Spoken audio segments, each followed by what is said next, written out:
Comment faites-vous pour survivre à 14 ans de séparation avec vos enfants, avec vos deux garçons? Il faut supporter les douleurs de toutes les blessures aussi qu'on reçoit. Imaginez quelqu'un à qui on arrache les dents sans anesthésie, et en même temps on rémue les plaies sans arrêt. Et ça, il faut survivre, il faut la supporter.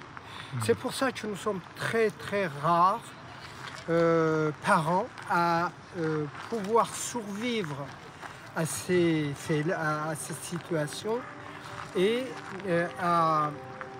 en même temps à témoigner.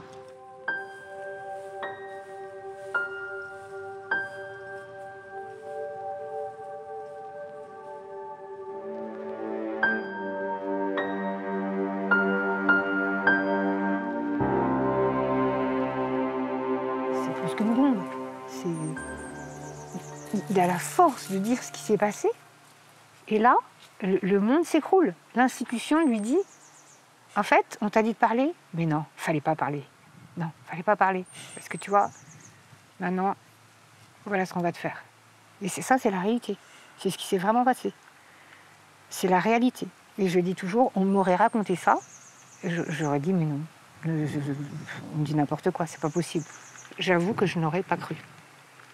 Je ne l'aurais jamais cru. Donc je peux comprendre les gens qui ne croient pas. Puisque moi-même, j'aurais été dans ce cas-là. C'est tellement fou. Voilà. Et ça m'a fait aussi chercher pourquoi. Et j'ai compris. J'ai compris. La question qui me vient à l'esprit, bien, mais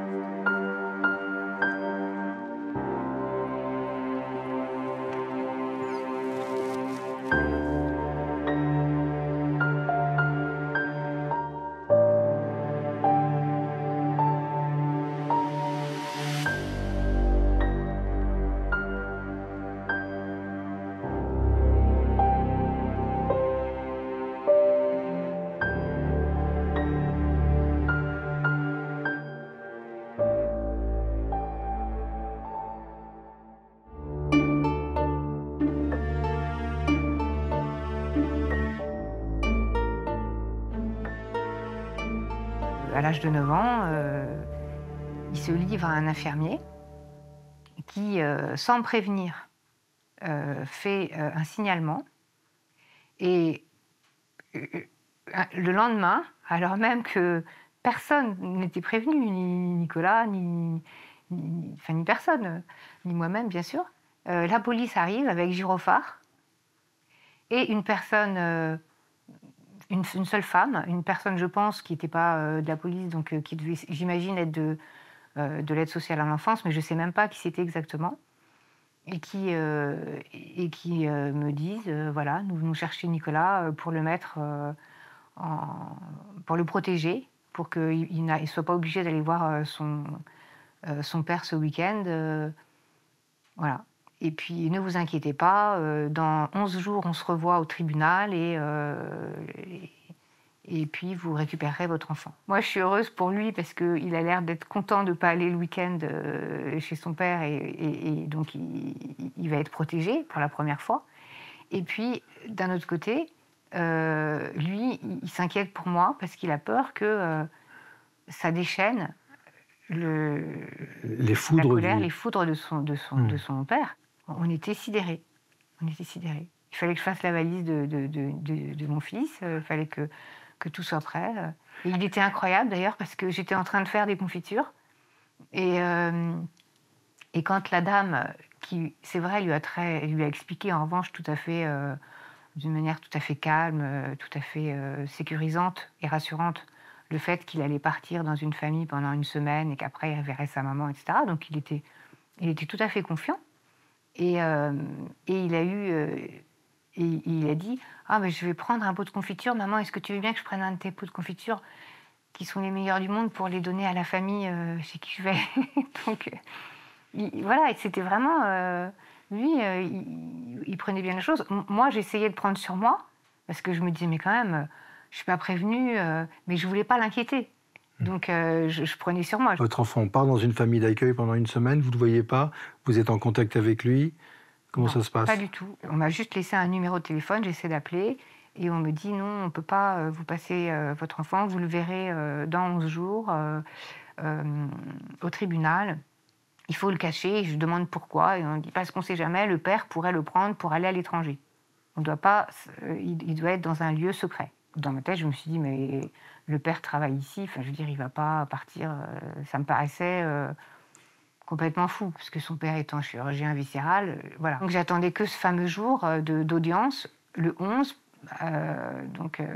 voilà. Et bizarrement, juste avant de partir de chez moi, je reçois un coup de fil de la maison du département de Lannion. Et une femme me dit Madame, finalement, votre enfant ne sera pas au tribunal. Bon courage. Et elle raccroche. Mais moi, j'étais persuadée que j'allais récupérer mon enfant, donc ça ne m'a pas inquiétée. Je me suis dit, ouf, ils vont protéger mon enfant jusqu'au bout, ils ne vont pas lui infliger de revoir son père le jour d'un jugement. Et je me suis dit, quelle compétence, ils ont compris. Depuis 2011, mes 2 garçons de 1 et de 3 ans sont placés à l'ASE, qu'on a appelé anciennement l'ADAS. Vous êtes sûrement coupable de quelque chose, monsieur. Oh non, pas de jugement hâtif, s'il vous plaît. Écoutez plutôt mon histoire. Après mon mariage en 2006, j'ai demandé le divorce en 2007, puis en 2009, parce que mon ex-femme a des crises de violence, elle refuse de se faire soigner en dehors des hospitalisations forcées qu'elle a eues à plusieurs reprises.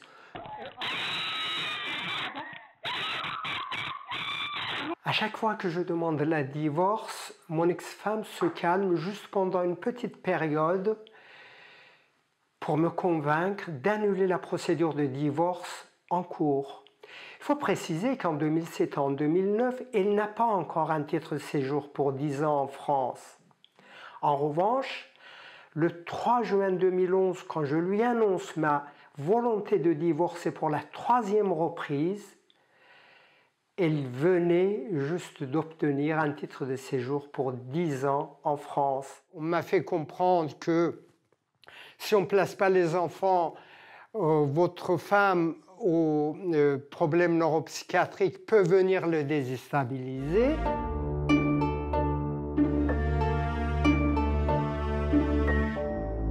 L'ASE avait décidé, avant l'audience, de placer l'enfant. Donc je suis allée à l'audience et en effet, ça a duré quelques minutes et on m'a dit voilà, votre enfant est placé pour 6 mois. Le 19 avril 2012, un juge des enfants de Versailles a écrit mot par mot dans son ordonnance que les enfants de M. Hédari devraient rentrer chez le père au plus tard d'ici 1 an. On va faire des visites médiatisées chez vous pour commencer doucement. Sauf que la première fois, on a emmené les enfants à la maison, les enfants ont joué dans le jardin, dans un bateau gonflable plein d'eau. Les 2 frères ont couru, ils sont joués, ils sont amusés. Et je les ai lavés, changé leurs habits. Ils sont partis avec l'éducatrice qui les avait accompagnés sans aucun incident, sans que je me rende compte d'aucun dysfonctionnement. Et à partir de là, je n'ai pas vu mes enfants pendant 1 an. Je n'ai jamais su les vrais motifs avant 2000, me semble-t-il, 19, quelque chose comme ça. Une fois que l'éducatrice a accompagné les enfants à la maison, de retour, elle a fait un rapport, soi-disant, c'est elle qui a fait un rapport, que les enfants à la maison, ils étaient méfiants, que le plus grand frère demandait tout le temps où était le plus petit frère et que la visite est passée dans une ambiance, elle décrit un peu glauque. Sauf que moi j'avais filmé, je suis un artiste, j'ai été toujours équipé du matériel photo, de vidéo. Donc j'avais enregistré, filmé cette visite à la maison. On voit les enfants heureux courir. C'est public, cette vidéo.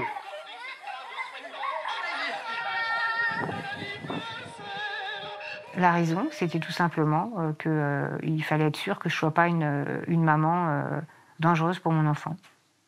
Il fallait être sûr que je ne sois pas complice, en fait, complice du viol qu'il avait dénoncé. Et vous aviez eu des enquêtes, on est venu vous voir avant de prendre une telle décision? Rien, personne, rien du tout, rien. On vous retire votre enfant alors que vous avez toutes les capacités de l'élever sans même prendre non, sans rien du tout. Le contact avec vous pour...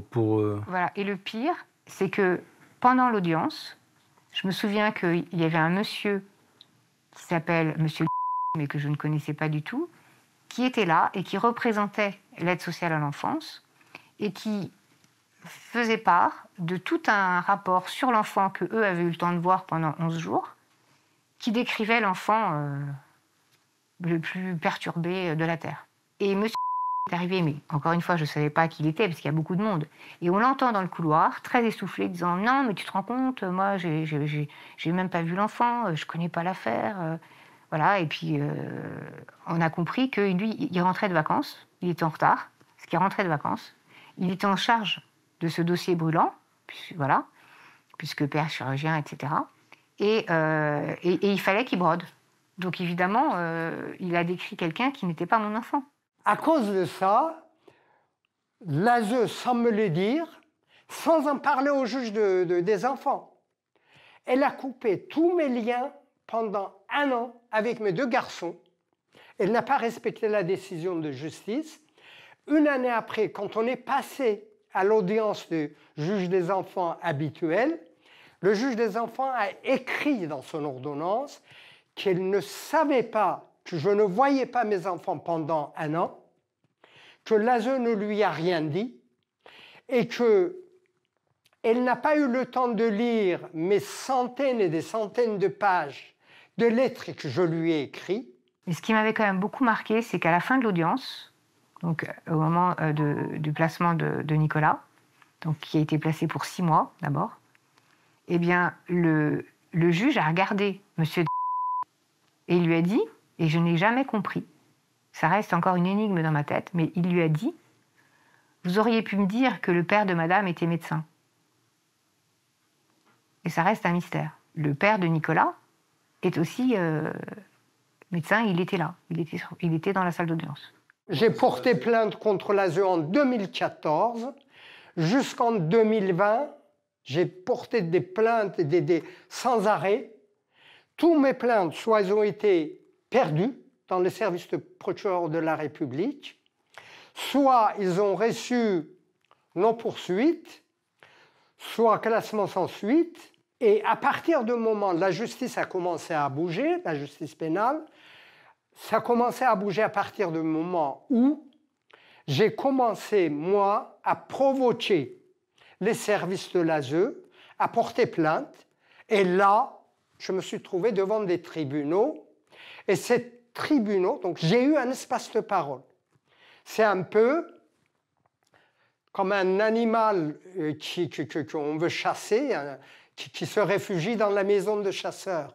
En fait, la manière dont je me suis pris, par exemple, en enregistrant des audiences, eh ben, l'ASE a porté plainte contre moi, ou l'ASE a porté plainte contre moi. Dans la semaine qui est suivie, j'ai été évidemment entendu dans des commissariats, présenté à des juges, et là, j'ai eu un espace de parole. Et là, j'ai compris que j'avais aussi la possibilité de me constituer partie civile. Et à partir de 2020, j'ai commencé à me constituer partie civile. Et donc, à partir de là, mes constitutions de partie civile ont été, disons, prises en compte. Ça veut dire que la justice a considéré qu'il y avait suffisamment d'éléments pour étudier les cas.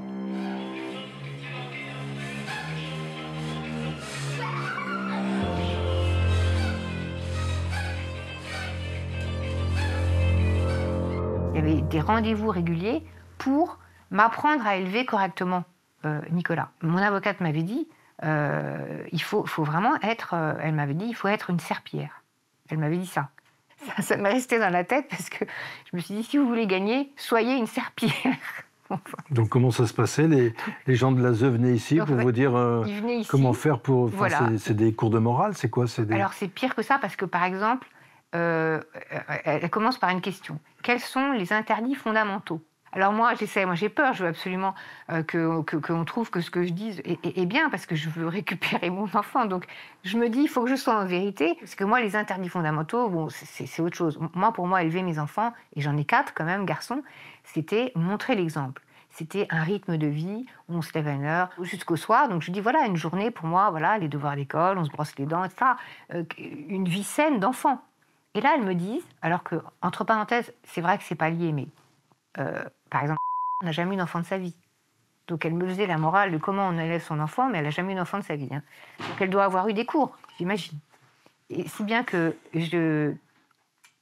j'écris pour montrer que je suis de bonne intention. Je veux bien écouter leurs cours. Moi, je faisais état de la façon dont nous élèvent mes enfants d'une manière positive.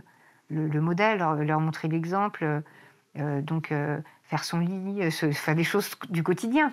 Et bien que Madame, elle, me pose la question, alors, quels sont les interdits fondamentaux? Ben, moi, je me dis, bon, ben, ça doit être les 10 commandements, donc tu ne tueras point, tu n'es pas là. Et là-dessus, elle me dit, mais enfin, il y en a 3, madame. Il y a l'inceste, le cannibalisme. J'ai oublié le 3e tellement c'est... Non, c'est une plaisanterie. Non, c'est pas une plaisanterie. Elle me dit, c'est ça qu'il faut apprendre à votre enfant. C'est ça qu'il faut dire à votre enfant. Il faut dire à l'enfant ce que c'est que l'inceste et que c'est interdit.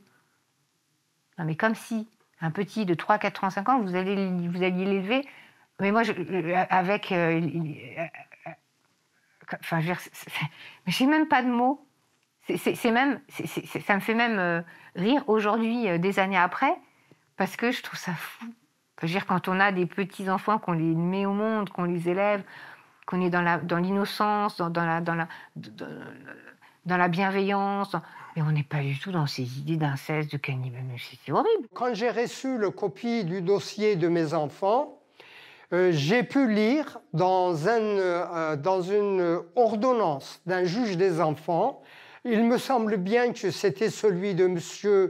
Aslam Allais, d'ailleurs, un juge des enfants de Versailles. Dans son ordonnance, il avait écrit « Monsieur Hédari est content du placement, satisfait du placement de ses enfants et de leur bonne évolution. » Alors que moi, je n'ai jamais cessé de réclamer mes enfants et je n'ai jamais cessé de contester les conditions de vie des enfants placés. À ce moment-là, quand j'ai lu ça, je me suis demandé si j'étais devenu fou pour avoir fait une telle déclaration sans me rendre compte, sans en être conscient. Et c'est là que j'ai décidé d'enregistrer toutes les audiences des juges des enfants, toutes les audiences des juges des affaires familiales et tous mes entretiens avec les services de l'aide sociale à l'enfance et ses sous-traitants. Voilà.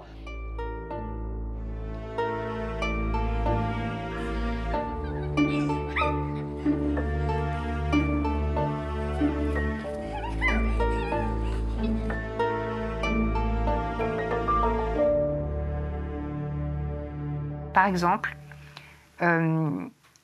l'ASE nous envoyait des convocations écrites avec des dates pour nous dire, voilà, tel jour, vous aurez une visite médiatisée pour pouvoir revoir à tel endroit, pendant 1 heure, par exemple, votre fils. Et donc, un jour, nous y allons avec Marc, mon mari, et puis nous attendons 1/4 d'heure, 1/2 heure. Nous allons à l'accueil. Et là, on nous dit, mais non, mais vous vous êtes trompés, c'était pas cet après-midi, c'était ce matin. Et nous n'avions pas la convocation sur nous. Donc, évidemment, nous nous sommes dit, c'était déjà tellement difficile de vivre ça que nous étions trompés. Donc, dépité, rentrant à la maison, voilà, sûr que c'était nous qui nous étions trompés. Et en fait, arrivé à la maison, on s'aperçoit que non, que c'était bien écrit 13h30, tel jour, c'était bien l'après-midi. Et là, en fait, nous sommes revenus, nous avons montré le papier et demandé à la dame de l'accueil de nous faire un petit mot, enfin pas un petit mot, de simplement de nous tamponner un papier comme quoi on était bienvenus à telle heure pour notre rendez-vous. Mais eh bien, c'est vrai qu'on n'y pense pas. Mais rien que le fait d'avoir eu cette preuve qu'on était passé, eh bien, ça a pu, quand l'ASE a dit que nous n'étions pas venus au rendez-vous fixé à 13h30, voilà, eh bien, on a pu, avec l'avocat, dire, ben si, vous voyez, on était là. Ça a commencé comme ça. Mais après, le pire, ça a été quand ils ont commencé à dire que pour pouvoir reconduire le placement indéfiniment, il fallait toujours qu'ils trouvent que Nicolas allait mal. Donc, pendant les 6 premiers mois, ils n'ont permis que 1 heure de visite tous les 15 jours. Et puis, au bout de 3 visites, en m'ayant promis que Nicolas ne changerait pas d'école, pour qu'il soit quand même, qu'il ait des repères, qu'il continue à essayer d'aller le mieux possible, ils m'ont présenté une feuille vierge, avec nom de l'établissement, de points, rien. Et ils m'ont demandé de signer ce papier.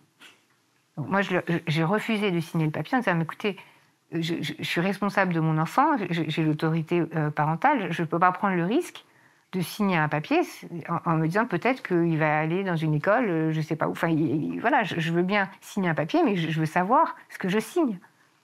Et la dame, je peux le dire, donc cette éducatrice, on l'appelle éducatrice de l'ASE, mais en fait, c'est pas elle qui a les enfants, puisqu'elle n'est pas famille d'accueil. Elle a juste des dossiers. Elle gère des dossiers. Elle se vantait d'avoir de nombreux dossiers, 30 dossiers d'enfants. Voilà. Donc elle se met à devenir rouge, très très rouge. Je voyais qu'elle essayait de se contenir. Elle n'a pas supporté que je ne signe pas ce papier. Et elle m'a menacée. De toute façon, si vous ne le signez pas, on vous retirera votre autorité parentale. Donc évidemment, je suis repartie tremblante, mais je n'ai pas signé. Et représailles.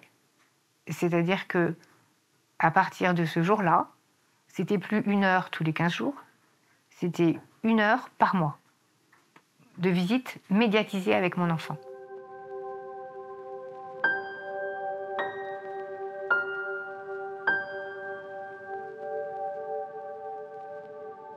En 2010, j'ai été sur le point d'entrer dans le grand marché de l'art mondial et tout a été stoppé par placement abusif de mes enfants. Donc à partir de là, j'ai arrêté mes activités artistiques.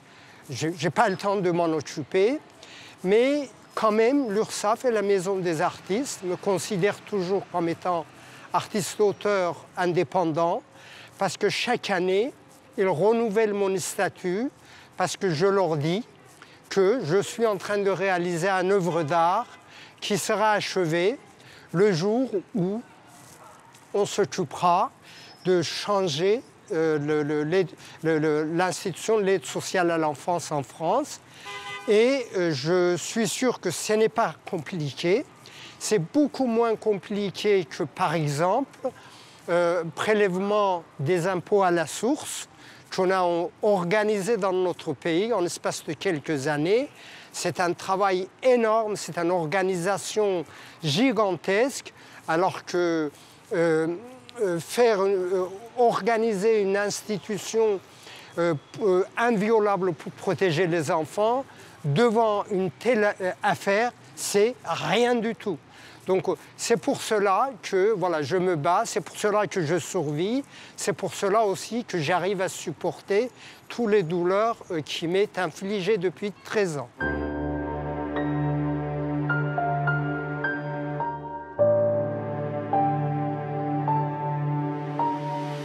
Souvent, elles viennent à 2, elles viennent jamais seules, et elles débarquent à la maison.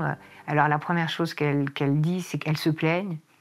Elles disent qu'elles viennent à 2, mais qu'elles sont sous-payées, qu'il n'y a pas de moyens, qu'elles méprisent, elles disent que j'aurais dû me faire avorter, elles disent que ça les étonne de voir une jolie statue qui représente une vierge et son enfant dans la maison, et qu'on n'a pas imposé à mon fils une religion plus qu'une autre. Et puis, à un moment, elles disent... Sérieusement? Oui, sérieusement. Elle me pose, j'ai les enregistrements. Elle me pose des questions. Est-ce que vous savez pourquoi le juge a placé votre enfant? Donc c'est de la torture en fait aussi. C'est-à-dire qu'elles sont tout le temps en train de revenir sur l'inceste, sur tout ça, voilà. Et puis je les sers. Hein, elles me demandent du thé, donc je les sers de thé, etc. Et puis à un moment, dans leur phrase, elles disent « Oh, de toute façon, Nicolas peut bien souffrir un peu, hein, il est né avec une petite cuillère en argent dans la bouche. » Des choses comme ça. C'est-à-dire que c'est comme une espèce de... Il y a comme une espèce de... Elles savent que Nicolas dit vrai, puisqu'elle m'avait dit, avant même, à un moment dans une conversation, elle m'avait dit « Nicolas, de toute façon, parce qu'elle, en revanche, n'était pas celle qui était venue à l'audience la première fois quand Nicolas a été placé, la première fois au mois de juin, c'était monsieur... C'était le chef, qui n'avait jamais vu Nicolas et qui avait brodé un tableau de Nicolas alors qu'il ne l'avait jamais vu. Donc après, c'est elle qui a pris en charge Nicolas, puisque c'est la femme de terrain, l'éducatrice de terrain.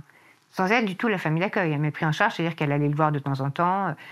Elle décidait du courrier qu'il avait le droit de lire ou pas. Elle lui demandait d'écrire ou pas à son violeur, etc. Bon. Donc c'était son éducatrice, voilà. Parce que par exemple, dans notre famille, chacun s'était relié, parce que Nicolas évidemment a ses frères, il a ses cousins, il a ses grands-parents, beaucoup de personnes qui l'aiment beaucoup. D'ailleurs, ma marraine, qui est ma tante aussi, qui est la marraine de mon fils Louis. Enfin, donc les liens sont là, et chacun se relayait pour que Nicolas sache qu'on l'aime et qu'on le soutienne, et chacun se relayait pour qu'il ait une lettre par jour. Eh bien, la censure, c'était cette madame qui n'a jamais autorisé que Nicolas ait une seule lettre. Et il nous a jamais rien dit. Madame nous a jamais rien dit. Et nous, on n'avait pas le droit d'appeler. Moi, j'ai jamais eu un coup de fil avec Nicolas, on n'avait pas le droit de l'appeler. On n'avait pas de communication comme ça. Donc, je ne savais pas. Eh bien, ils lui ont tout donné le jour où le placement a été levé. Il avait un carton entier. Toutes les lettres qu'il n'a jamais reçues. Donc il les a jamais lues, en fait, même. Parce qu'après, il était tellement content de rentrer, bon, puis il est passé à autre chose, et puis voilà. Et il a eu donc toutes ces lettres que j'ai gardées, hein, qui sont là, le jour de la levée du placement. C'est mon petit atelier chez moi, donc au rez-de-chaussée. C'est ici que, normalement, c'est ici que je travaille pour faire mes tableaux. Souvent, c'est... bon, là, comme je suis dans des procédures judiciaires, il ne me reste pas le temps de peindre. De temps en temps, je commence à faire quelque chose. D'ailleurs, de ce type, surtout parce que ça devient aussi des illustrations pour mes écrits. Même quand je fais des plaidoiries pour les tribunaux, eh ben, je fais un dessin pour illustrer le plaidoirie que j'ai fait. Là, par exemple Là, par exemple, effectivement, c'est l'avocat de la mère de mes enfants qui a malheureusement des fragilités psychiatriques. Et j'ai montré un peu l'ASE vue de dos, en fait. Elle n'a pas de visage. Donc, elle a un main dans la poche de l'ASE et puis un autre dans la poche de la mère de mes enfants, parce que pendant 10 ans, elle s'est enrichie à la fois avec l'aide juridictionnelle totale accordée à la mère de mes enfants, et elle a pris de l'argent à l'ASE. Et la mère de mes enfants a dit... C'était l'avocat de l'ASE également ? C'était l'avocat de l'ASE également. Ça veut dire qu'elle défendait plus l'ASE que la mère de mes enfants.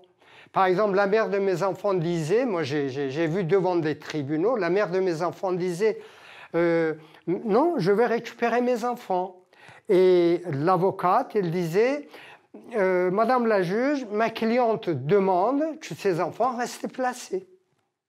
Et j'ai vu des cas comme ça. À un moment, quand la mère de mes enfants est revenue à la maison, elle m'a dit en fait qu'entre 2009 et 2011, parce que les enfants sont placés en 2011, c'est l'avocate qui lui avait été en fait désignée par les services sociaux de Conflans-Sainte-Honorine qui lui a mis à l'oreille tout ce qu'il fallait faire pour que les enfants soient placés.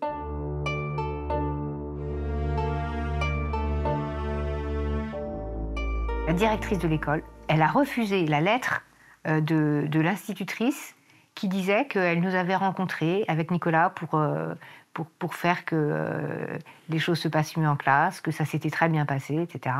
Alors que l'ASE avait dit dans son rapport le contraire. J'ai eu la secrétaire qui m'a dit « Pas de problème, on va vous envoyer le courrier de l'institutrice ».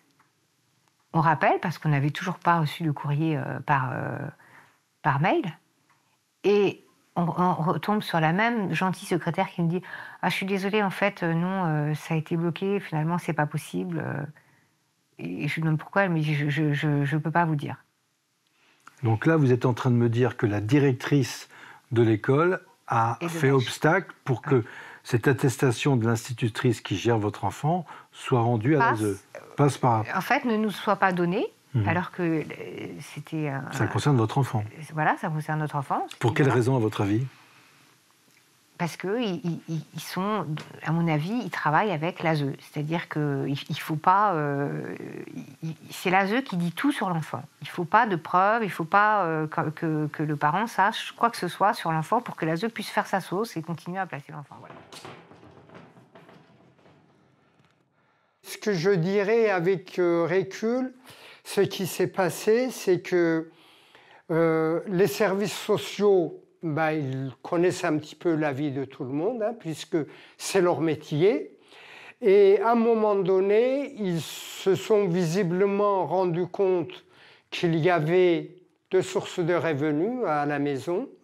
C'est nos deux enfants, ils avaient 1 et 3 ans. Et ils se sont dit, voilà, comment s'y prendre, ils s'y connaissent très bien. Eh bien, on va manipuler la mère, séparer le couple, manipuler la mère, placer les enfants.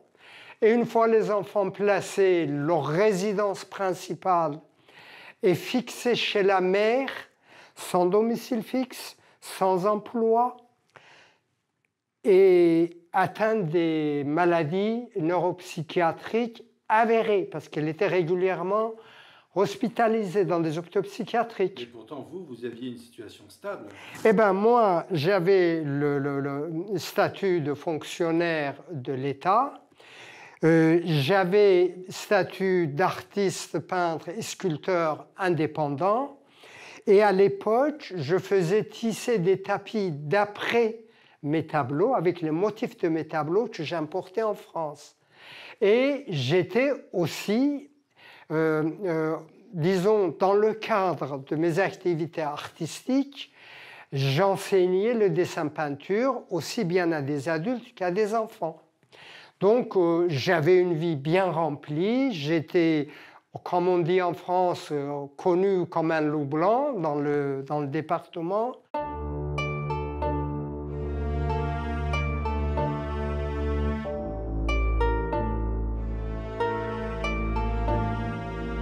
Ces expositions-là ont été, je crois, subventionnées par le département parce que c'était sur un trajet de promenade. Ça s'appelait, je crois que ça s'appelait balade en Yvelines ou quelque chose comme ça. Et voilà, et puis le jour où j'ai fait mon discours contre l'ASE, visiblement, il y avait un peu tous les gratins des Yvelines, y compris voilà, les dirigeants du département. Et ça, je veux dire, ils étaient vraiment, je l'ai vu en détresse, cet Donc organisateur. on sent bien qu'on ne peut pas parler de l'aide sociale à l'enfance. Ah non, j'ai été blacklisté, complètement. Maintenant, je veux dire, avec la ville où j'habite, je suis carrément, je n'ai aucune relation, alors que je paye mes impôts là-bas et que je fais partie de cette ville. Et puis, j'ai été quand même enseignant pendant 25 ans dans cette ville. J'avais tous les clés des salles municipaux accrochées chez moi. Tous les salles municipaux. J'avais les clés accrochées dans mon atelier à la maison et que j'allais ouvrir, donner mes cours, organiser des expos. J'allais organiser des expos dans des maisons de retraite et tout ça. Et bien, à partir de là, je n'existais pas, je n'existais plus. Voilà, papa il fait encore un gros tas. Ah ouais, et toi tu dessines comme ça. Je vais vous faire écouter une de mes conversations avec le responsable de l'aide sociale à l'enfance au niveau du département des Yvelines. Et pour ne pas avoir de l'écran noir pendant que vous écoutez cette conversation, je vais vous passer des vidéos de mes enfants dans leur vie quotidienne à mon domicile, quelques semaines avant leur placement. Oui, bonjour, je suis Monsieur Idari. J'ai déjà eu donc l'occasion de téléphoner de nombreuses fois à Madame Grenier et je souhaiterais, s'il vous plaît, joindre sa secrétaire ou elle-même si c'est possible. Je vous mets en relation. Merci.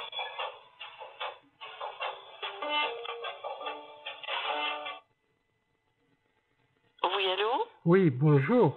Bonjour, monsieur. Donc, je suis Monsieur Idari. J'aurais souhaité parler à quelqu'un du service de Madame Grenier, s'il vous plaît. Ah, j'ai personne pour vous passer, monsieur, là. Mais Madame Grenier est en réunion et son adjointe aussi, Monsieur Idari. Bon. Alors, est-ce que, parce que j'ai déjà parlé à des personnes de ce service pour raconter mes misères, c'est que j'ai quand même... J'ai vu passer vos courriers que l'on a transmis à Madame Siro. À Madame, pardonnez-moi, à Siro. Madame Siro, oui. Voilà, et bien Madame Siro, chaque semaine, au début de semaine, elle me dit qu'on va vous envoyer, enfin c'est Madame Bakouni qui me dit, oui. On vous envoie la réponse écrite par lettre aujourd'hui. Par exemple, vendredi dernier, ils m'ont dit, on va vous la poster aujourd'hui. Ou au plus tard lundi. Donc là, aujourd'hui, j'appelle et il me dit la même chose. C'est-à-dire que ça part de semaine en semaine et cela fait maintenant 6 mois. Ça veut dire depuis le 27 novembre 2012, je n'ai aucun contact ni aucune nouvelle de mes enfants de bas âge. Et donc, voilà, Oui, allô? Oui. Oui, Monsieur Idari, excusez-moi, j'ai eu un autre appel et je me suis permis d'appeler l'assistante de Madame Siro. Qui m'a dit que Madame Siro, elle me confirme que, vu que vous avez fait une réponse à un premier courrier, donc vous avez réécrit et la réponse est en cours, Monsieur Idari. D'accord, oui, mais ça fait 2 mois, une réponse... Non, ça fait pas 2 mois que si. Non. Là, Monsieur Idari, la réponse est en cours. Écoutez, moi j'ai la lettre, la date de la lettre que j'ai envoyée, ça fait... Enfin, j'ai déposé avec mes propres mains... Écoutez, Monsieur Idari, moi, je n'ai pas votre courrier sous les yeux. L'assistante vous a dit quelque chose et il faut vous en tenir à ce que vous a dit l'assistante. Oui, d'accord, je comprends bien, il ne s'agit pas de ne pas tenir... Voilà. Bon. À la fin de cette période d'isolement de mes enfants, je reçois une lettre recommandée avec accusé de réception de la part de l'ASE Chanteloup-Lévin, m'accordant une visite d'1 heure à mes 2 enfants après 9 mois d'absence. Je vais à cette visite et je vois mes enfants sont totalement effondrés. Mon garçon de 3 ans, il bégaye fortement et il a les mains atrophiées, il n'arrive pas à tenir des objets dans ses mains. Kia, un garçon de 5 ans, est totalement défiguré par des blessures et des cicatrices liées à des blessures quotidiennes dues aux agressions d'autres enfants et jamais soigné.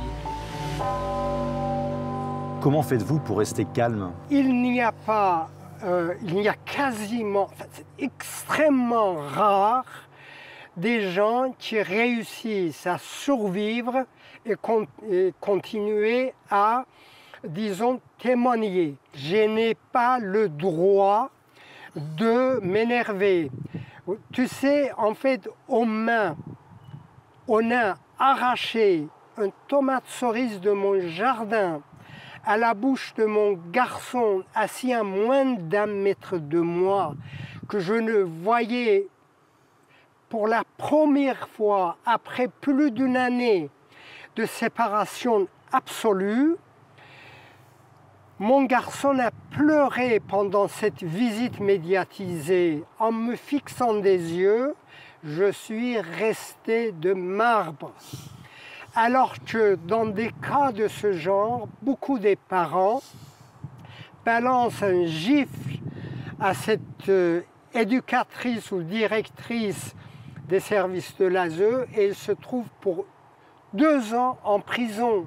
Moi, je suis resté de marbre à regarder mon gamin pleurer alors qu'on lui a arraché le tomate cerise de mon jardin à la bouche, alors que je ne l'avais pas vu depuis plus d'1 an. Et il avait quel âge, l'enfant? Il avait à l'époque 5 ans.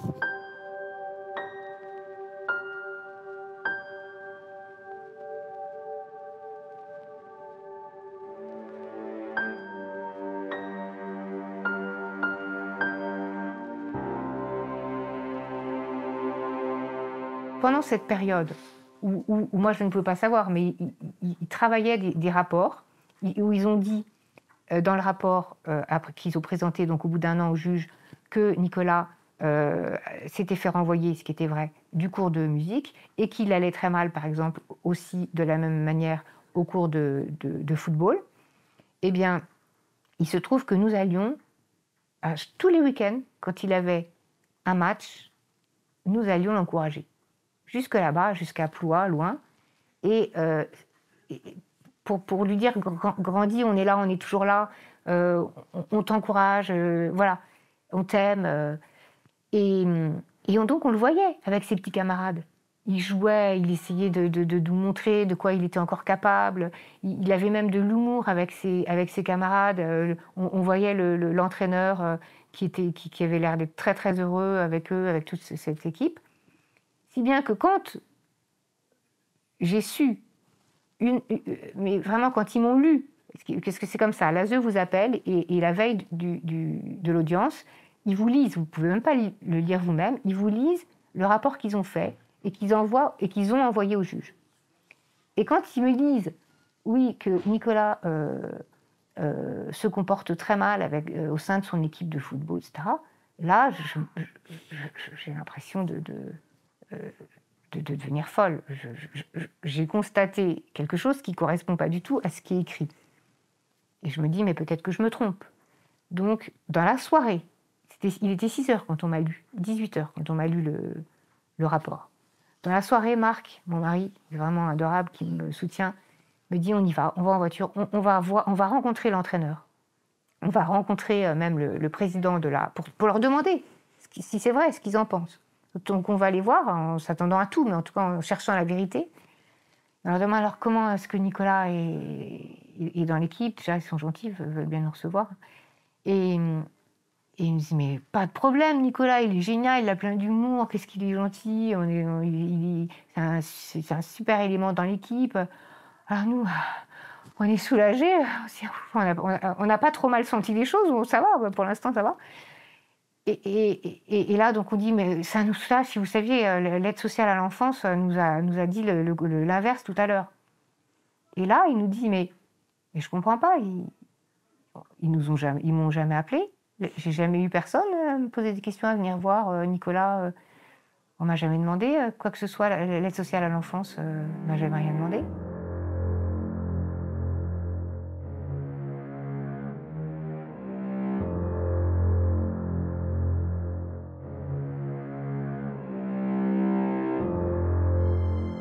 Il se trouve que, par hasard, le président de cette fameuse association, qui est un pompier, ce sont des gens très, très braves, vraiment très braves, très honnêtes, était là. Et il me dit, mais oui, mais Nicolas, bien sûr, tout le monde l'adore, ça se passe très bien. Voilà. Et il me dit, mais moi, je vais vous faire une attestation. L'ASE ne m'a jamais contacté non plus. Ils n'ont jamais contacté personne de notre association et de notre club de football de Ploie. Entre 2019 et 2024, j'ai été mise à mort.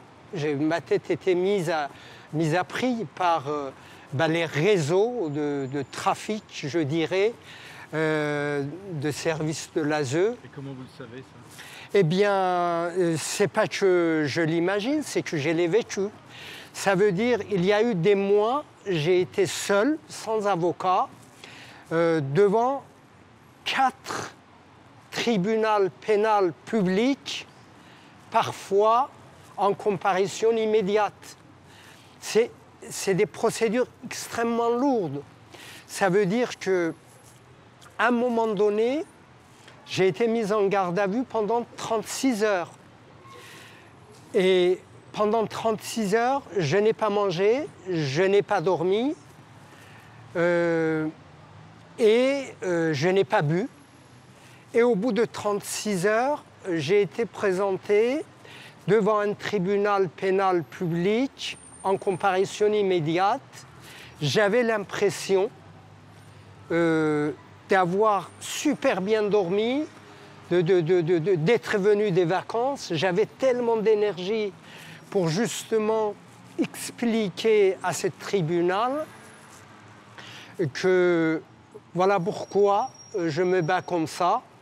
Et le tribunal, à la fin, on m'avait dit, monsieur, si vous ne signez pas pour 3 mois de prison en sursis, vous partez d'ici pour 6 mois directement à Bois d'Arcy, à la prison de Bois d'Arcy. Il y a eu 2 avocats qui ont été désignés pour venir me persuader que je signe, que je suis d'accord avec 3 mois de prison en sursis et je rentre chez moi. Et chaque fois, j'ai demandé aux avocats de bien vouloir partir, que je ne voulais pas d'avocat, que je suis un militant, que je vais dire ce que j'ai à dire et le tribunal prendra la décision qu'il voudra. Et le procureur de la République de Versailles m'a reçu à 2 reprises en me disant « Monsieur, ce qu'on vous propose, c'est rien du tout, 3 mois de prison en sursis, vous signez, vous partez chez vous.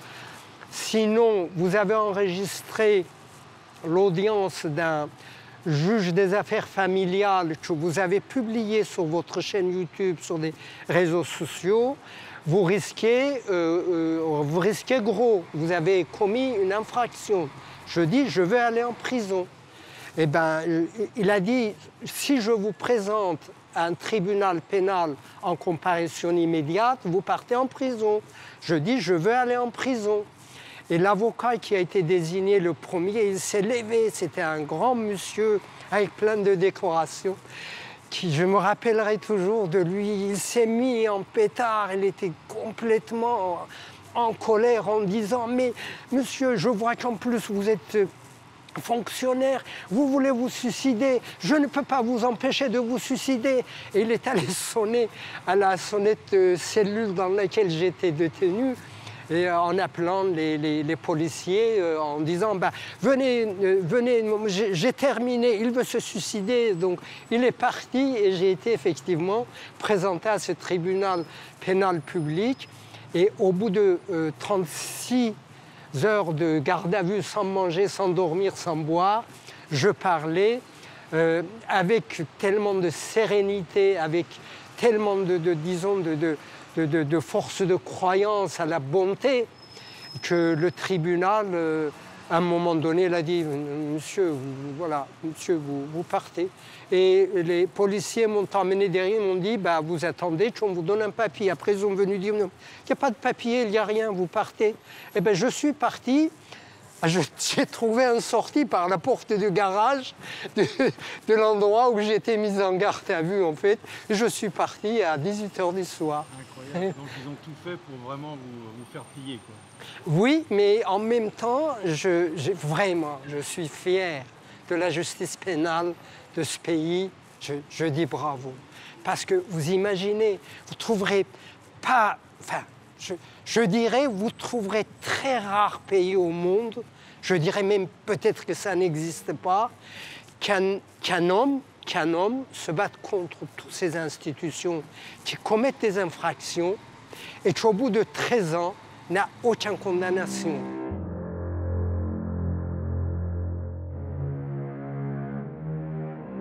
Il faut savoir que Nicolas n'a jamais pris de médicaments avec nous de sa vie. Il n'était jamais malade, ou vraiment des babioles. Pendant qu'il a été placé, il n'a pas arrêté d'avoir des problèmes jusqu'à se faire opérer. Opérer pour rien, parce que c'était des problèmes somatiques. Opérer du rein. Ils ont mis mon fils sous neuroleptique. Il n'a jamais pris un seul médicament. Il n'a jamais fait de crise de quoi que ce soit. Jamais. Et il n'en avait jamais pris avant. Alors je me pose la question, pourquoi est-ce qu'on lui a donné? On l'a fait opérer du rein pour rien. On lui a donné un traitement. Vous êtes sûr qu'il a encore son rein?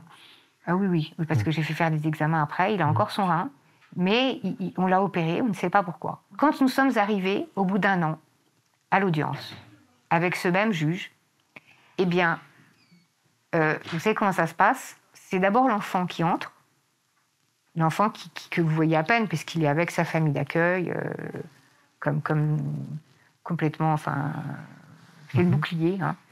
Donc nous, on est loin, et puis donc l'enfant entre dans la salle d'audience, et tout d'un coup, j'entendais hurlements de mon fils. Hurlements. Je n'ai jamais, encore une fois de ma vie, je n'ai vu qu'une seule fois pleurer, hurler comme ça. C'était en sortant de ces 20 minutes d'audience avec le juge Bergot. Et moi, je me précipite. J'entends. On entend, on connaît les pleurs de son enfant. On sait quand son enfant pleure parce que c'est un caprice et quand il pleure d'un drame intérieur très très profond. C'était la première fois que j'entendais ce drame intérieur profond. Je vais vers lui. Il était à côté du juge. Je dis, mais mon chéri, qu'est-ce qui se passe? Et le juge me repousse et me dit, Madame, entrez dans la salle, nous allons voir ça maintenant.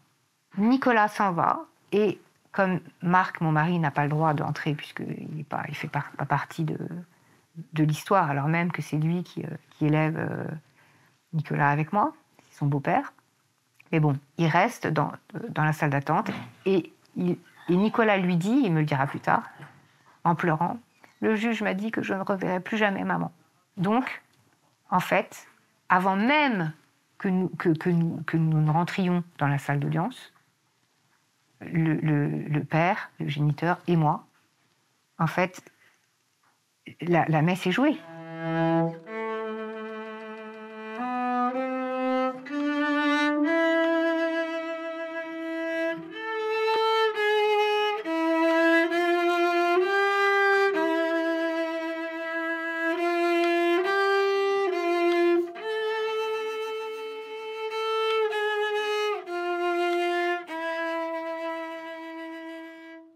L'ASE fait part de son rapport et je vois le juge Bergot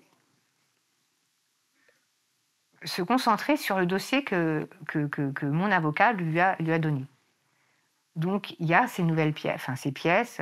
Et là, pour la première fois, il me pose beaucoup de questions sur tous les sujets, sur l'intervention. Alors, parce qu'évidemment, par exemple pour l'intervention, l'ASE dit oui, Madame Merger, mon nom de jeune fille, ose prétendre que les chirurgiens ont fait n'importe quoi et ont mal opéré son enfant.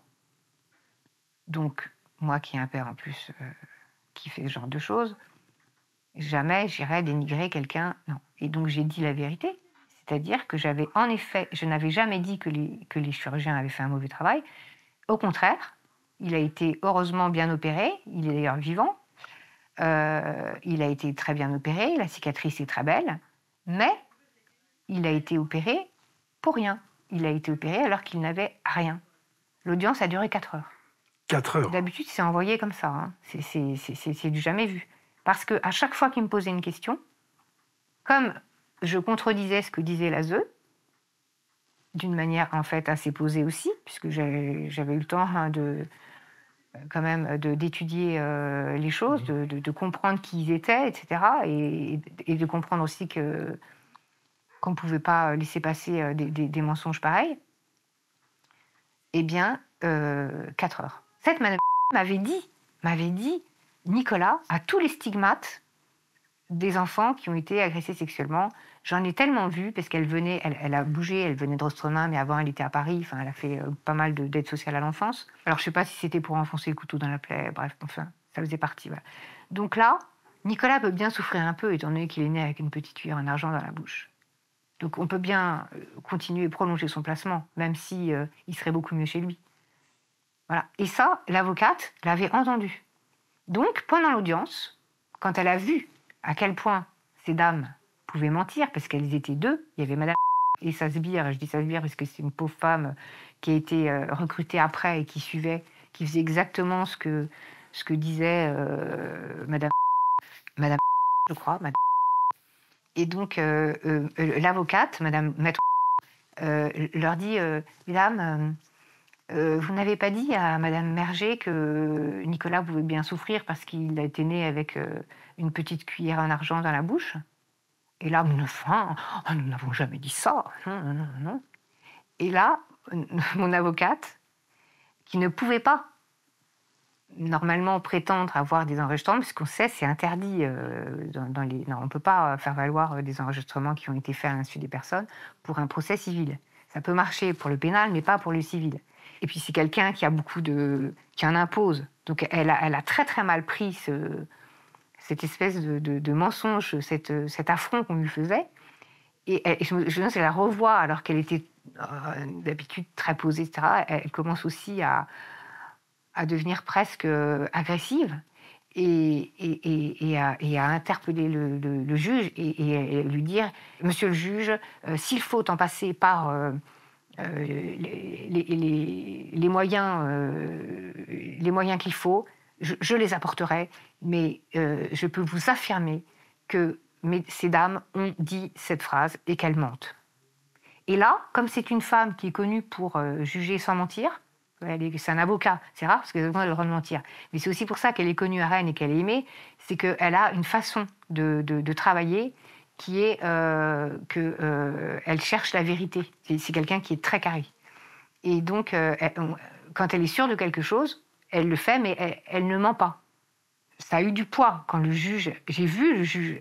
Je l'ai vu avoir peur, en fait. Je l'ai vu être encore plus questionné. Et à ce moment-là, ça a été très bizarre parce que tout le monde s'en est rendu compte. Il n'y a pas que moi. Il y a aussi les deux dames de l'ASE. Et tout d'un coup, madame, qui était toujours celle en retrait, qui suivait madame, a dit « Enfin, je tenais à dire quand même, monsieur le juge, que madame Merger faisait quand même preuve de beaucoup de bonne volonté. Je l'ai vu écrire les conseils qu'on lui donnait, etc. » Et l'autre a regardé sa collègue, l'air de dire « Mais tu me trahis !» Quand j'y pense, c'est vraiment... C'est théâtral. Et tout d'un coup, tout le doute, il était partout, en fait. Et c'est là que le juge, là, il a encore regardé quelques pièces. Et là, ça a été comme une espèce de... On était hors du temps. La fermée, il a dit qu'il levait le placement, définitivement, sans rien, sans AEMO, sans rien. C'est-à-dire, parce qu'en général, quand le placement est levé, il y a toujours un contrôle au domicile de sociaux qui viennent pour voir si tout se passe bien, si on peut continuer à lever le placement, etc. Et là, il n'y a absolument rien eu du tout. Rien. Il s'est rendu compte qu'il avait été complètement berné par l'ASE.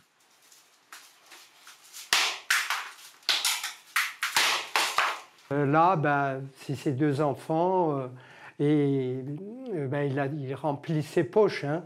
L'ASE qui remplit ses poches avec des lunettes où il y a les reflets de dollars là-dedans ou de l'euro. Voilà, le juge l'ASE qui est considéré comme une poubelle dans laquelle on tasse les enfants. Et ça, c'est encore gentil hein, de représenter comme ça. En tant que victime, on a des images qui sont tellement violentes qu'on a du mal à le parler. Et il faut dire aussi que j'arrive, moi, j'ai cette moyen de l'exprimer.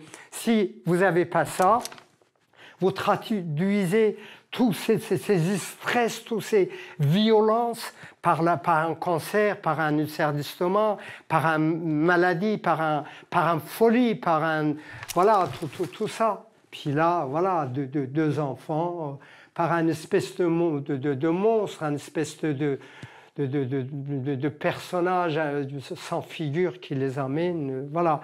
Et quand je suis sortie de la salle d'audience, et je dis je parce que, évidemment, j'étais avec Marc et avec Nicolas.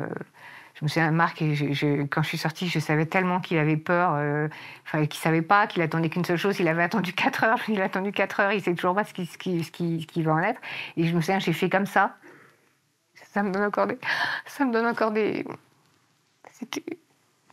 C'était dingue.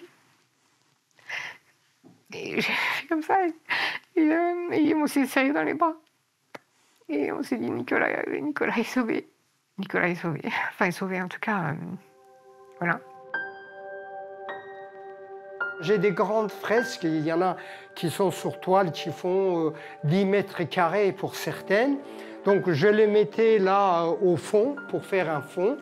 Là-dessus, j'ai fabriqué un espèce de dispositif qui me permettait de les accrocher avec des crochets, là, voilà, d'un côté, puis de l'autre, comme ça.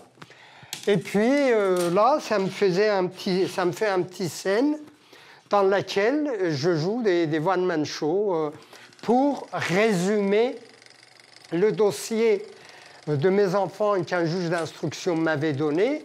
Ça faisait des milliers de pages, mais je les résumé en 300 pages écrites et en 5 vidéos dans l'ordre chronologique, dans laquelle je raconte pourquoi et comment mes enfants ont été placés à l'ASE. Et je mets des exemples. Et ces 5 vidéos qui résument pourquoi et comment mes enfants sont placés sont actuellement à la Cour de cassation à Paris pour, en fait, j'espère, qui permettront, en fait, à des lanceurs d'alerte, à des militants, de pouvoir, disons, prendre le relais quand ils sont témoins des crimes et délits dans la société, quel que soit le crime et délit. Tout ça, ça se passe sur le territoire français, mais dans le milieu de l'ASE qui a ses propres règles et ses propres lois. À bientôt. Dans quel état avez-vous retrouvé votre fils, Nicolas? Il est très abîmé sur tous les plans. Sur le plan physique, ça se voit. Sur le plan mental, il est très affaibli. Il a régressé. Il a besoin, alors qu'il allait vers une demande avant de partir, d'aller voir ses amis, il pouvait dormir chez des camarades, il était ouvert à l'extérieur. Là, quand il rentre, il a une période où il veut être qu'avec moi. Il se retrouve comme un petit bébé. Il s'accroche à moi, il a même besoin de câlins comme un petit bébé. Il ne fait pas confiance aux adultes. Il y a beaucoup de choses à faire. Il a des moments où il fait des crises que je n'avais jamais vues avant, un peu violentes, dans ses mots, même dans ses dessins. Il dessine des scènes violentes.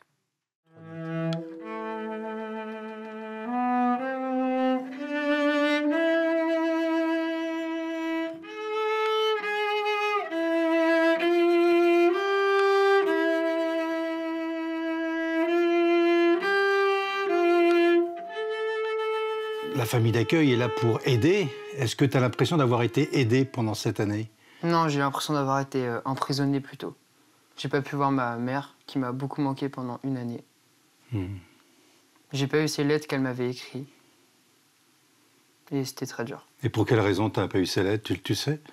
Non, j'ai jamais su. On me les a jamais données. S'il y avait une expérience à retenir de cet isolement, de cet emprisonnement pendant 1 an, ça serait quoi? Le jour où je suis allé voir le juge dans la cour, qui m'a dit tu verras plus jamais ta mère. Et j'ai fondu en larmes. Et il m'a dit que c'était des larmes de crocodile.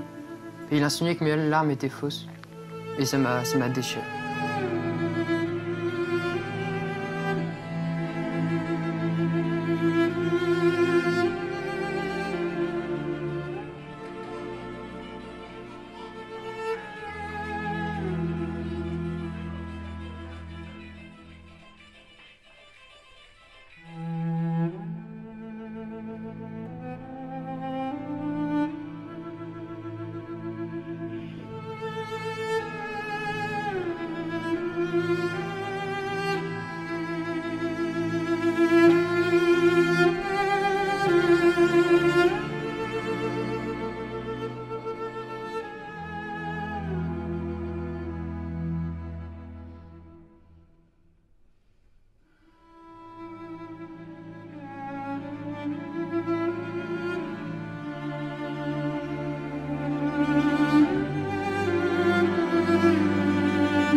On va refermer ce journal avec de la culture et plus précisément de la peinture. Il y a quelques jours encore, le peintre Ziad Ali Heidari exposait au centre administratif de Saint-Germain-en-Laye, mais il a fait même plus que cela, puisque 2 samedis durant, il a peint en public, une expérience suivie par Maëlys Chauvin. Corriger sa peinture en direct devant ses spectateurs, Ziad Ali Heidari, peintre et enseignant depuis plus de 20 ans, se plaît à sortir les tableaux de leur cadre trop figé pour révéler les coulisses de la création. Un moyen pour lui de redonner confiance aux peintres incertains.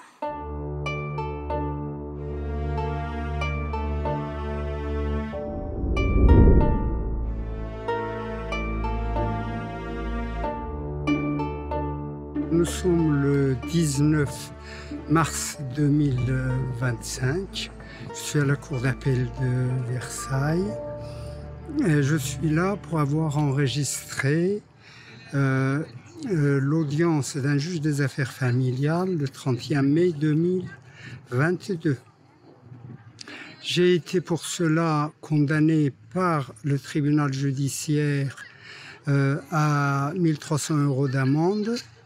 Donc j'ai fait appel parce que j'estime que l'audience que j'ai enregistrée, selon la loi 2022 pour la confiance en justice, on peut enregistrer sous certaines conditions des audiences, donc des conditions concernant par exemple un intérêt public, et j'estime que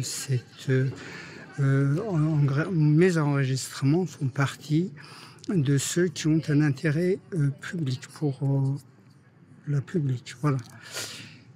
Donc ces enregistrements, d'autre part, concernent mes 2 enfants placés à l'aide sociale à l'enfance depuis 2012.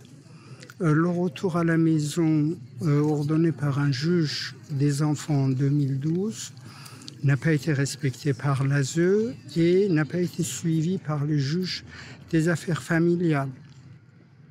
Ces enfants, depuis 2015, n'ont aucun lien avec leur père. Ils sont placés en lieu secret, ils souffrent.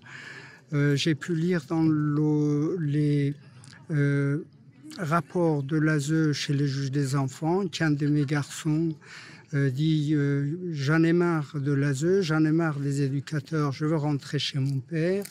L'autre de mes garçons pose la question si son père est mort.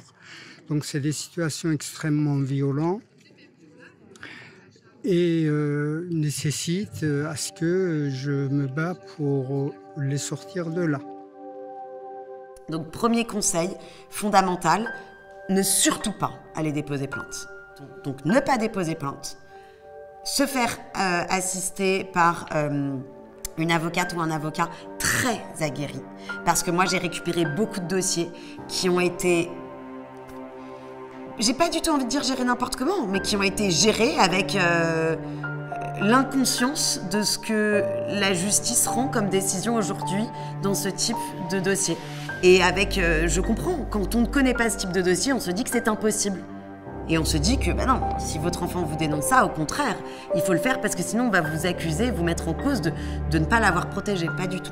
Donc surtout, ne rien faire sans l'assistance de quelqu'un qui est bien aguerri à cela et faire en sorte de faire suivre, parce qu'il faut protéger aussi l'enfant. Donc toujours avoir une parole très ouverte avec l'enfant, bien sûr, sans l'inquiéter, c'est difficile, mais ça peut se faire suivre soi et faire suivre l'enfant.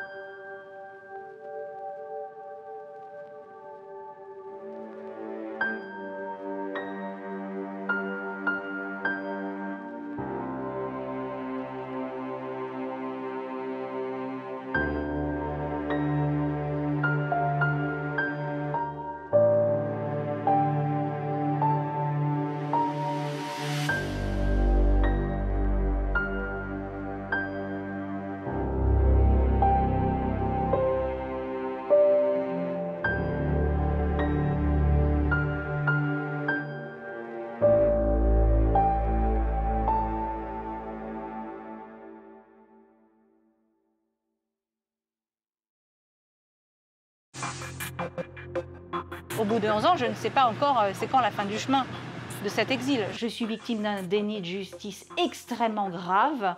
On veut me prendre mes enfants pour le mettre chez un pédophile. Eh bien, c'est non. I would not be in exile. I've lost everything. You know, I've lost my house. Who knows if would have happened with the children? I don't know. Est-ce que je sacrifie mes enfants parce que j'ai peur et que je sors de ma zone de confort? Ou est-ce que je le fais? En tout cas, vous avez sacrifié votre vie de femme pour votre vie de mère. Ah ben complètement.